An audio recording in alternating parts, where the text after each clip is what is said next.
Hello and welcome to KD Affairs. Today, we'll be talking about the wonders that envelopes the Celtic religion. Where did it begin? When did it take hold? Let's set the scenes, shall we?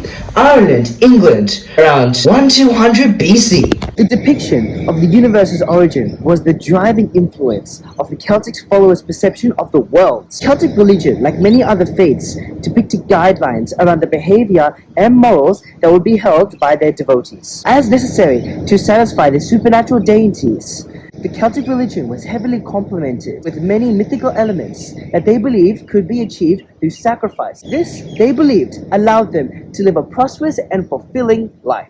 Giants were believed to be the most ancient and superior beings above all gods. A great mythical fire melted all the giants, leaving only remnants of them.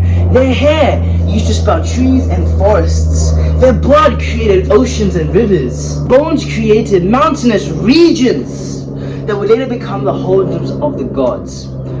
These gods would be created by the muscles of the giant's heart. This Celtic belief is what developed their naturalistic views that became the core principal beliefs around the creation of their universe. Let's peek into the world of Celtic deities, their divine capabilities, and the rituals performed by Celtic priests, namely Druids. The Celts had many deities that they would worship to be blessed with health, wealth, and prosperity. The gods were bestowed their natural powers by the Celtic followers' reverence to nature and the land.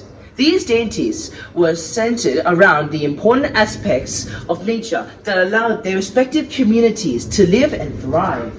Enid, goddess of fertility, life, and protection, was represented as a female due to the comforting nature that surrounded the ideology of women in Celtic communities. Farmers would be blessed with an abundant crop if they performed Enid's sacred ritual. The sacred ritual included a druid reciting ancient words while the farmer would dance in an anti-clockwise direction around their fields. The Celts had three main forms of ritualistic sacrifices that would take place in various sacred spaces.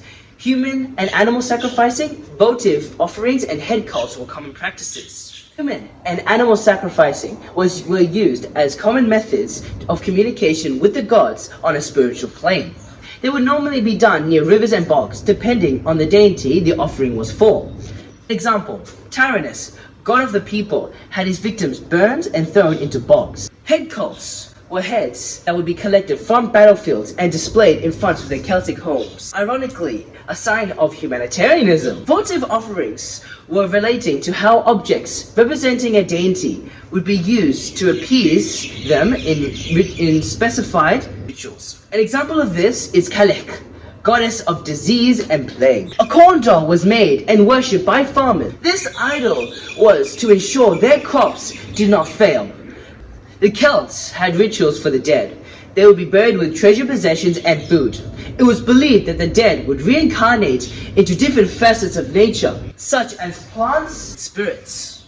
As we have learnt, a Celtic's worldviews are centered around the various aspects of wilderness and nature. These views help them develop a respect for the land. Evidently, the Celtics combined supernatural entities with their material world. The Celts viewed the land and natural resources as personified human spirits. Therefore, harming the land and all its natural resources were deemed to harm the personified spirits. These personified spirits were in all living and non-living aspects of nature, such as mountains, water, and trees. In conclusion, the ancient Celtic faith had centered around a naturalistic belief that enveloped their deities and their supernatural abilities.